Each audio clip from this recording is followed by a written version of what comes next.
As the snow begins to melt and the days get longer, many Canadians wintering in the U.S. are making plans to come home. For Mike and Marianne Jeffries, it's going to be a one-way ticket after they say what seemed like joking banter about Canada becoming the 51st state has morphed into visceral tensions between neighbors. The language that's being touted around politically here is somewhat frightening, not just as Canadians, but for what you see happening in the community that you've come to love. While they say some of their American friends are supportive of Canadians and apologetic about what's going on, it's getting harder and harder to ignore. We had an incident here where we had a Canadian friend of ours who was attending one of the classes that we hold in our clubhouse, and somebody yelled out, "Go home, Canadian."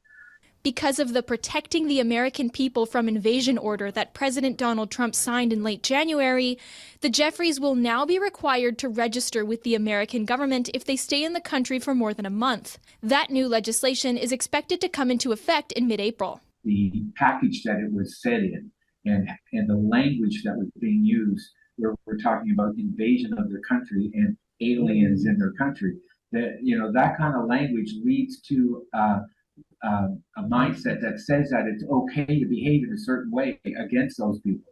Jeffries says this has all contributed to their decision not to return after they leave at the end of March, ending a 15-year tradition of coming each winter to Florida. It remains to be seen whether the estimated 1 million snowbirds in the U.S. will follow suit. Suzanne Lapointe, Global News, Moncton.